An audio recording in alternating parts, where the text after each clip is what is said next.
This happened a long time ago. I was 9 years old, and this is 1966. I was raised in a large Catholic family. I was very devout Catholic at the time, and I actually thought I was going to become a priest. And my near-death experience happened as a result of a martial arts accident. It was at school, one day after school, beautiful spring day. We were coming out of the school and coming down the sidewalk where all the moms were coming and pulling up in their cars to pick the kids up. And I was walking with my friend Peter. He was taking judo lessons, and he had learned to do I don't know what he called it, like a judo roll or something like that, or a throw, where he would take his opponent and roll them over his shoulder and lie them flat on the ground, which sounded pretty cool to me. I was like, oh, cool, show me. So he did that, but it was on concrete. This was not a judo mat. And Peter didn't know what he was doing. So he took me and he rolled me over his shoulder, but something went very wrong. And I was thrown head first into the concrete, and I hit that concrete hard. I took a pretty good blow to the head. It was like a lightning bolt of pain. Like exploded in my head and down to my toes, and it consumed me. And so I kind of climbed to my feet. I started to run, turned around, ran back onto the playground, headed for the nurse's office. And that's where I lost consciousness. Wow. He was able to run back to the nurse before he lost consciousness. That's amazing. Pavement again, kind of opened up my forehead pretty good. And I lost consciousness, but there was no break in my awareness. I was here, and I was not. And the most difficult to explain.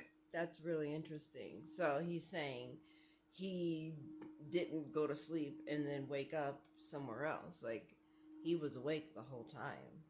I never thought about that. That's really interesting. Is that time and space disappeared at that point. There was no time. There was only just right now. You know, a lot of woo woo people, I guess you would say it, or gurus, enlightened people say that time does not exist. So this kind of proves what they're talking about. And that's kind of disorienting. It's a beautiful state of mind to be in, but it's hard to explain.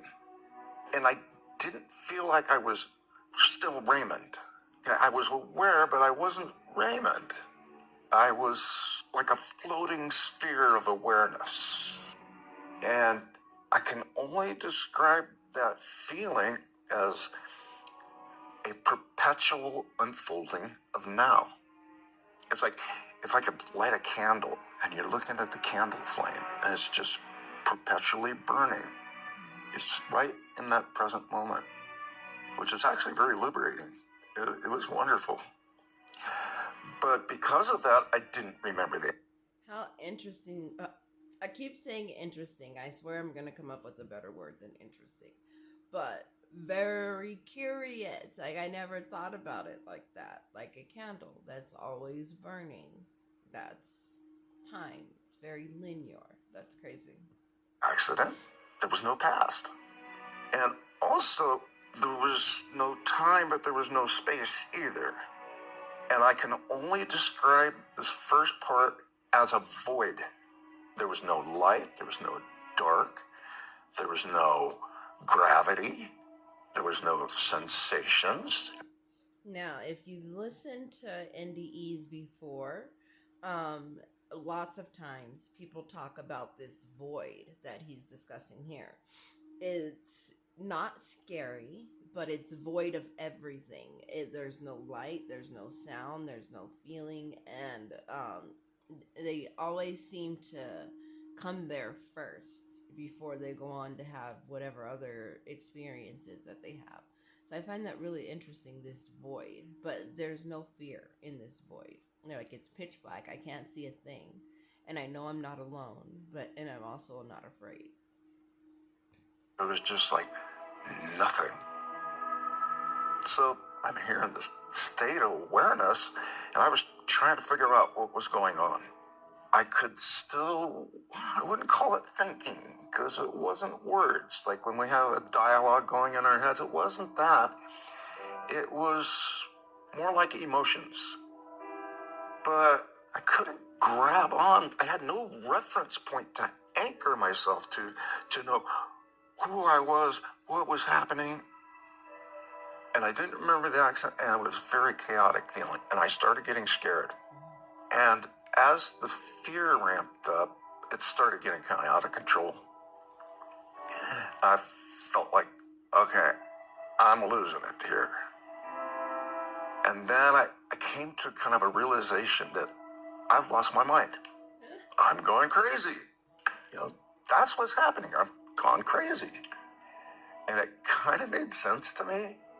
So the next thought I had, or emotion I had, I should say, was if I'm going crazy, if I've lost my mind, there's nothing I can do about it. And that was when I released. I just let go. And as I let go, the pleasurable sensations started there. Peace and tranquility and quiet. Wow. So as soon as he surrendered, then he no longer felt anything unpleasant. So it sounds like in his NDE, he did feel fear in that void. That's the first time I've heard that. I've maybe listened to 100 different NDEs. I'm no expert by any means. No expert here. I am just extremely curious, and I swear it never gets old. Every single time I hear one of these NDEs, it's always exciting to me. Like there's something new to learn every time.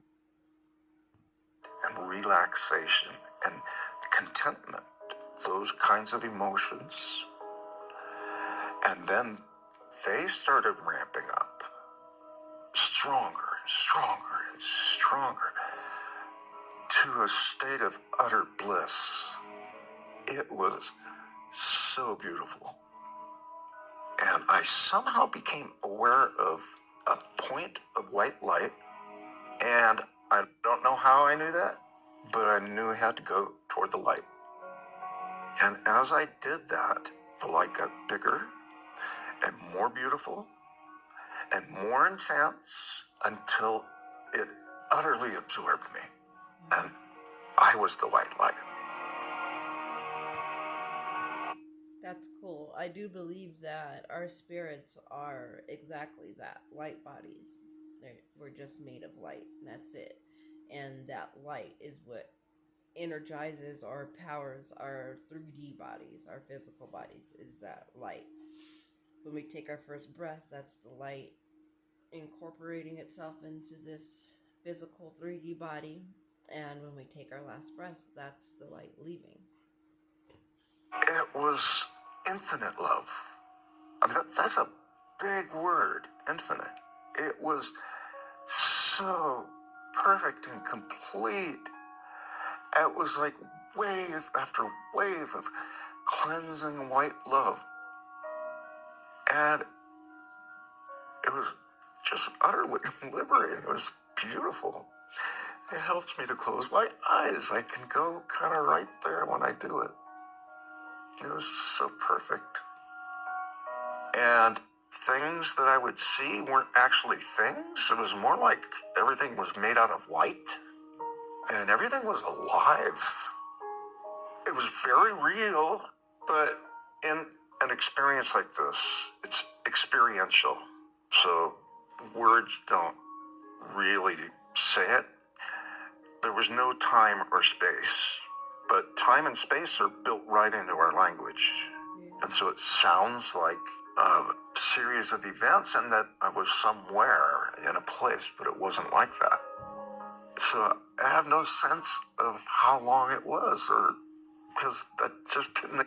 Yes, that is also very common. I'm starting to find out with NDEers or experiencers that they have a hard time describing what they saw and what they felt because English, or not even English, just language, is very limiting to them. Limiting, limiting, limiting, limiting, limiting.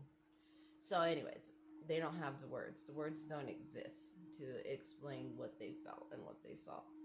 Pretty cool. Exist. So here I am getting washed and cleansed in the white light, and I became aware of some sort of floating sphere of awareness like me. There was another being. It was my dog, Skippy, who had died a few years before. Now remember, I didn't remember. How exciting is that to know that your pets will be there waiting for you in the afterlife? I've had lots of pets that I've absolutely loved and adored and cherished. But there was one that there was just a connection with this dog that I didn't have with any other animal I've ever had ever since. Besides now. Now I have a pretty strong connection with our puppy, but it's different. It's not the same connection I have with Charlie. And so that is really reassuring to know that Charlie will be there. I'll see you soon, Charlie. Well, not soon. I'll see you, Charlie. The accident, none of this was making sense, but it was my dog, Skippy. And now he didn't have fur and a tail and a tongue yet. He had no body, but he was a floating sphere of awareness like me. And I recognized it as Skippy, and he recognized me, and we were communicating. It was like telepathic and perfect communication.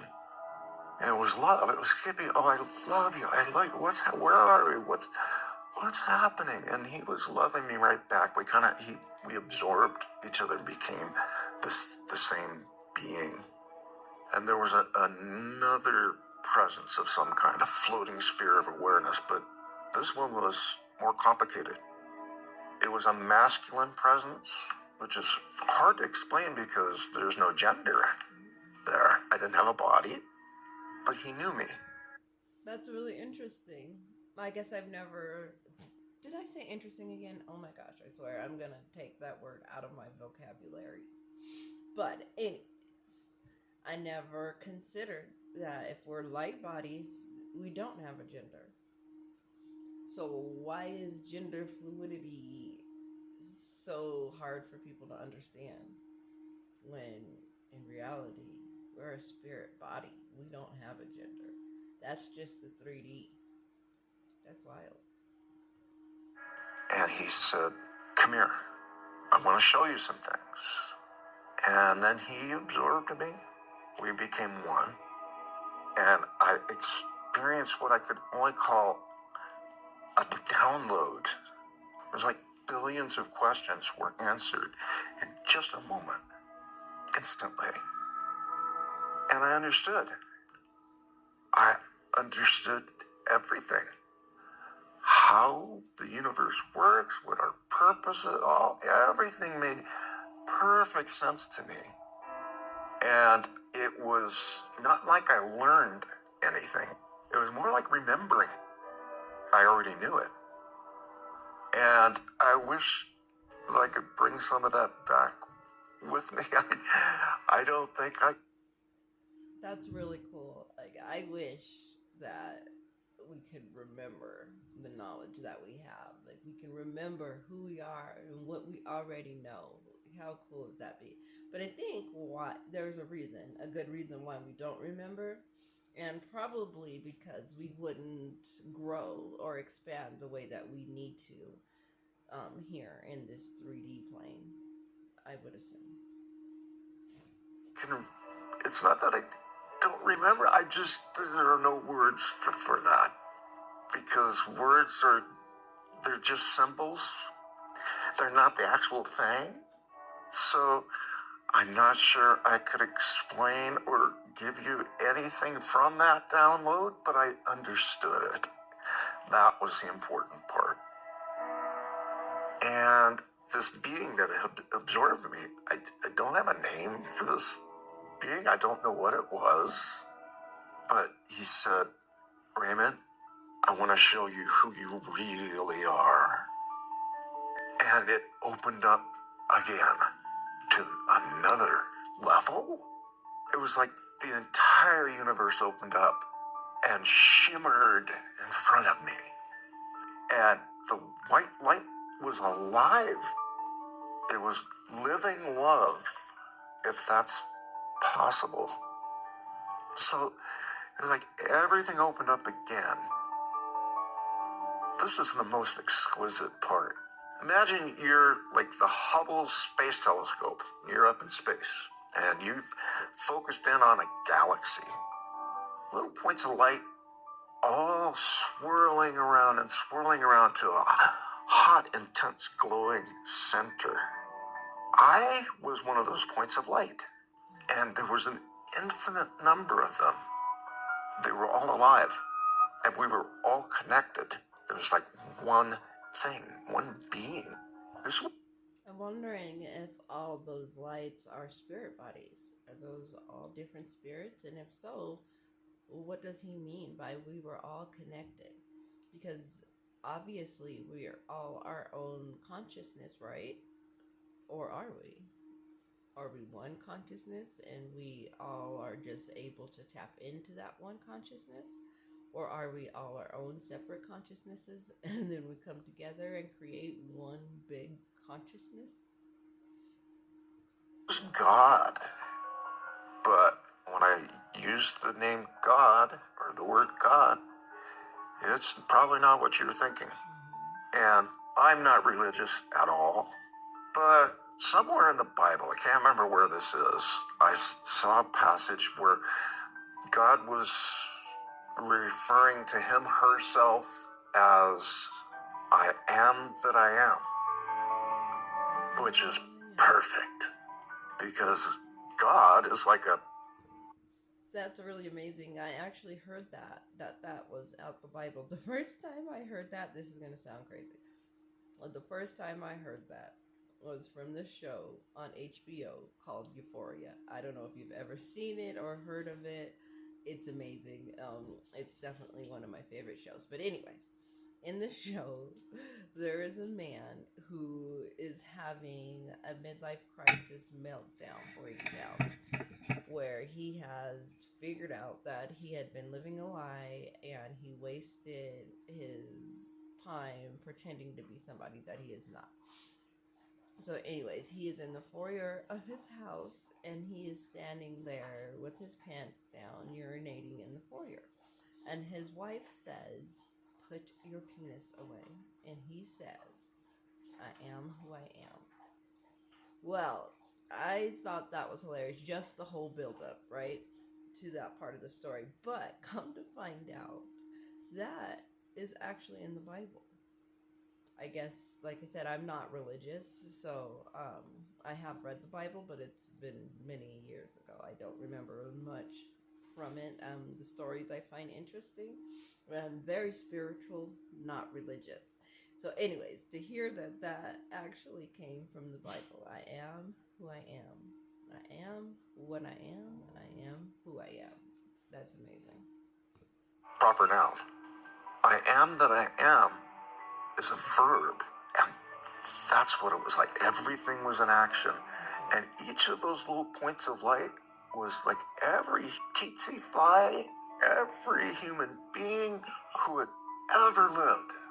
And I was one of those points of light, and we were all connected, and we were singing. I mean, there was music, but it makes music as we understand it pretty weak in comparison.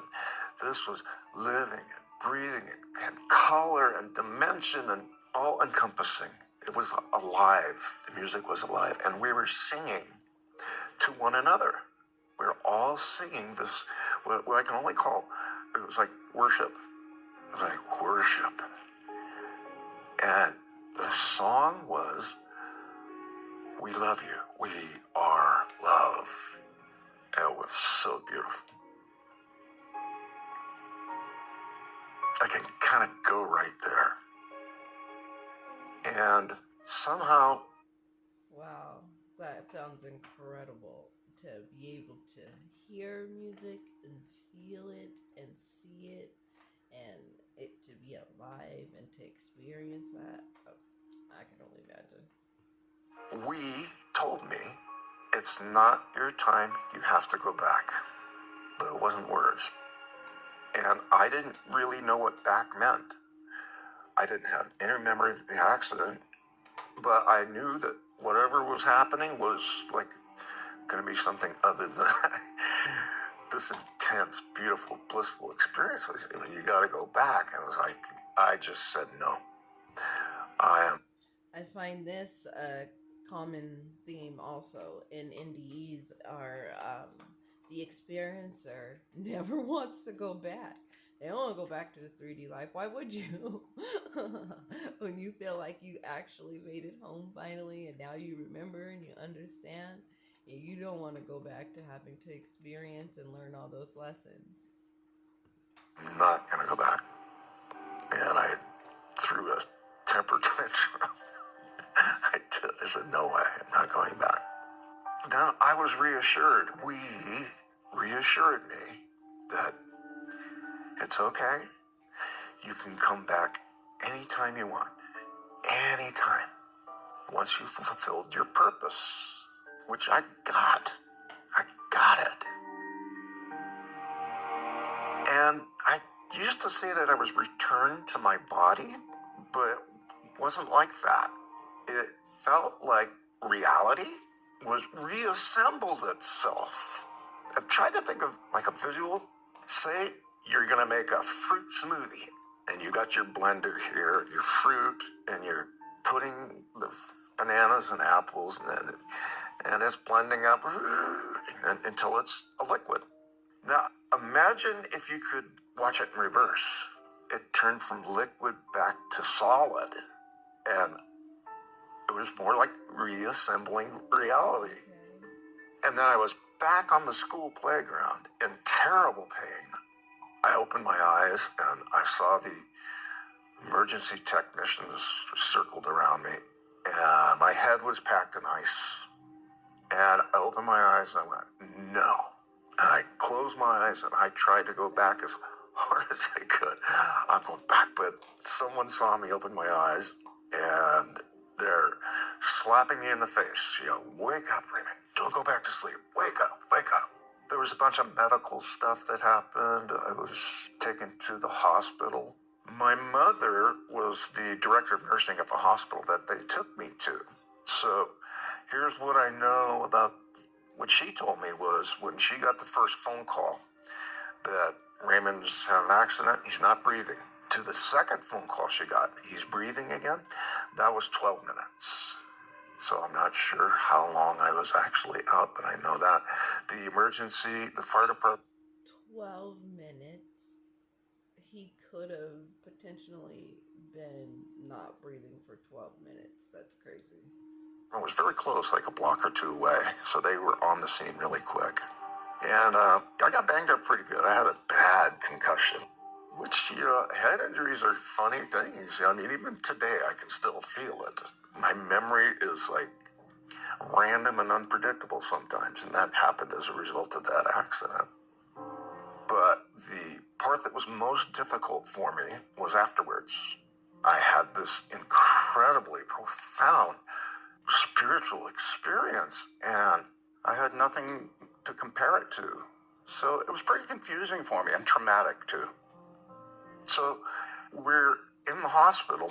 I was trying to explain to my mom what happened. She was a good Catholic mom. She'd say, well, Raymond, the brain's a funny thing. It can do some funny things. You took a hard blow to the head. And I'm going, no, Mom, this was real. This really happened. She was concerned. That's hard. How hard is that to experience something so profound, especially at such a young age where you need your parents' approval and validation? Like, you haven't learned how to validate yourself at all at that age. And now I've had this experience that I don't even have words for and nothing to relate it to, no kind of frame of reference. How do I explain that to my mother? Like, I need some comfort here in this 3D world. Where do I get it? So she reassured me at that time that I'll set up a meeting with the parish priest and we'll work through this. And I thought, okay. And again, I tried to tell him what happened. And his interpretation of this was, he said, I think this was probably a trick of Satan. And that really frightened me. I was like, I had been possessed by the devil. And I remember also having this thought. That's awful. How awful is that? To have such a beautiful experience where there was no negativity. It was all about light and love. And this person, this adult who you're supposed to trust and believe in, is telling you it was a trick of Satan just because they don't understand it and they've never experienced, so it must be Satan. That's why I'm spiritual and not religious, because that to me is doing harm. If the devil's that good, I don't have a chance. I'm not gonna make it. That frightened me pretty bad, and remember, I thought I was going to be a priest. So there was some direct conflicts. It was very spiritual. I met I am that I am, all of that, but it wasn't what they were teaching me at Catholic school. So I learned really early on not to talk about it because the near-death experience wasn't really a thing at that time. I had no way to know what it was that happened, and I just took that fear and I psychologically packaged up this near-death experience and I put it away. I put it out of my mind, and I never processed it as a kid. And it wasn't until, much later in my 20s, I think, before I read a magazine article and I was reading about a near-death experience that was remarkably similar to mine, and it just kind of came gushing out. It all came out again. I said, "Oh, this is a thing." I don't believe that that's a coincidence. I'm sure when he was in his 20s, his light, his team of light, his angels, his guides around him, the universe, whatever you want to call it, God, Source, Allah, Buddha, whatever.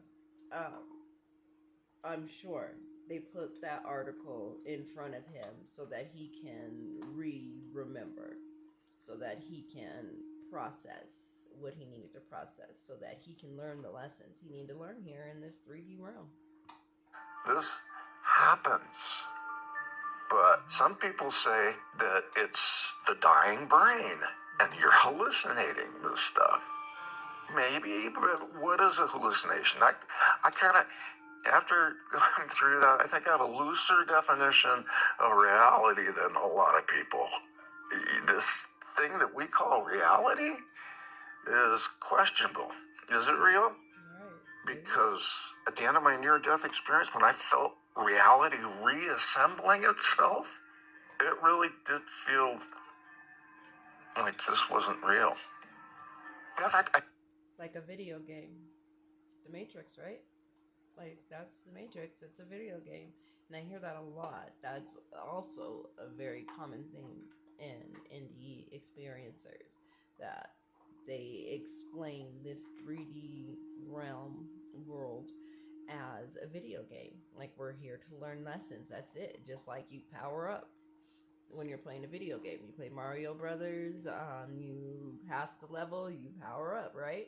It's the same kind of thing. You learn the lesson here, you power up. Your spirit powers up.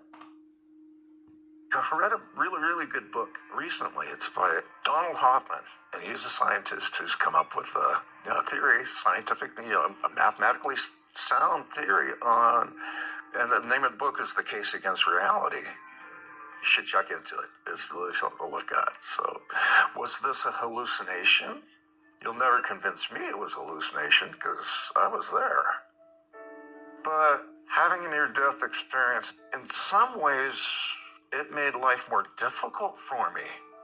There are times when That is also some that is also common in NDE experiencers, that once they have their experience living in this 3D world, knowing what they know and understanding what they understand, and having nobody to bounce it off of, nobody to discuss it with to help process it, that they actually have a harder time living in this 3D world.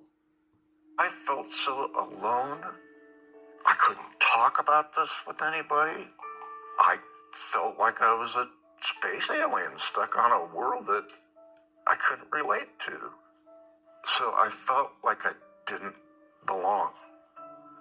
And it wasn't until I started talking about it with other people and processed it that I was able to reconcile and find a place where all of that kind of works. For example, I was told that I could come back anytime once I fulfilled my purpose. Like, what is our purpose? Why are we here? It sometimes kind of seem pointless, right? I mean, I got my stupid job, my stupid boss. What is all this? And in that state where everything was made out of love, it was intense and infinite love, but it was more like potential. So I know what our purpose is. Our purpose is to love. That's what we are. That's what we do. We're here to love. And love is not a simple emotion. Like when we use the word love, it's like these warm, fuzzy feelings I have, but that's just one aspect of love. The complex part is that there it was obvious. Everything was made out of love. This was all love. And so our purpose here is to do that, and it can be difficult to do. Yes, and it's not easy to love, especially to love unconditionally, especially when you've been harmed or when somebody you care about has been harmed. It's so hard to look at that person and understand that they're a light being, that they're a spirit, and that you're here to love them, regardless of what they did, no matter how hard that is. You're here to love them. But we're here to love with skin on and fulfill that huge potential that it was like there. But I think a lot of people who are watching these videos are in grief. They've lost someone they love, and they're trying to piece it together. What is the afterlife? Is there such thing? Is my dad still here? And I've been through it too. I mean, it hurts when I lose someone that I love. It's just part of being human. There's a big blank space there. It's like, I want some answers. And I've grown really comfortable with just saying, I don't know. I don't really know. I can tell. And that's also hard for humans because we want to know everything. We want to be the one with all the answers. We want everyone to come to us. We know it all. Why? Because it's comforting. Nobody likes the feeling of the unknown. Nobody likes that feeling. It's uncomfortable. So everybody wants to convince themselves that they know. They've got all the information. All there is to know, they know. When in fact, we know nothing. Nothing at all. So saying, I don't know, is very empowering. I'm actually learning that with my 6-year-old. Lots of questions she has for me. I just say, I don't know, baby, because I don't know the answer. I'm not trying to make something up or lie to her or mislead her or have her believe what I believe. Like, I want her to make her own choices. So, yeah, I don't know. Tell you what happened. I can tell you what I got out of it. But I don't really need any answers anymore. I don't. And I think we approach death the wrong way. And first of all, it's something that we don't talk about. I was talking to a family member recently, and she's 90 years old, and he's 100. And I asked the question, do you talk about death? She said, no, that is not something we talk about because it's At 90 and 100 years old, you don't talk about death? What? Why not? Like, you absolutely need to be talking about death. You guys both lived this long. Okay, so what's the next realm of life going to be for us? Like, what happens next? What do you believe? What do you believe?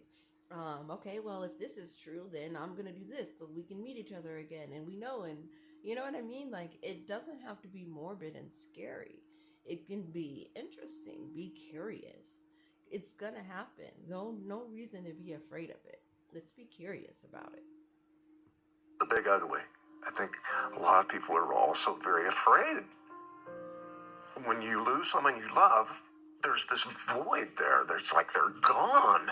So we try to fill in those blanks because in human emotions, there's no place for a void.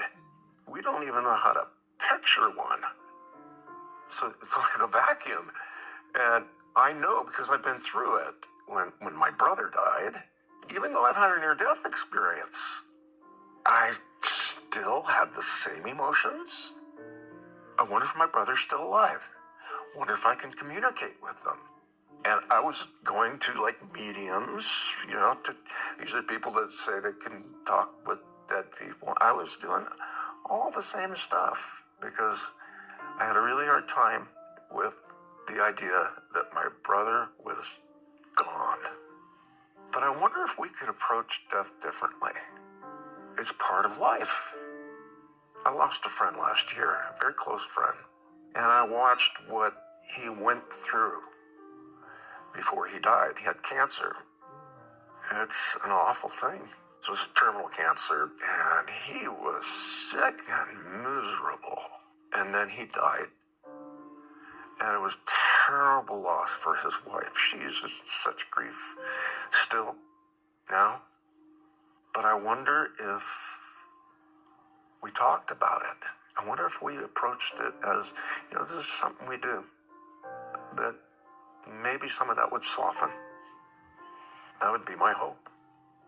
Life and death are the same thing. It arises from the same point.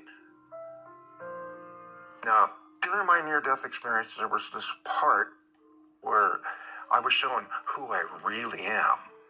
And in that state, the I am that I am, I found out that who I really am is a magnificent, powerful, all-loving manifestation of the divine. That's who we really are.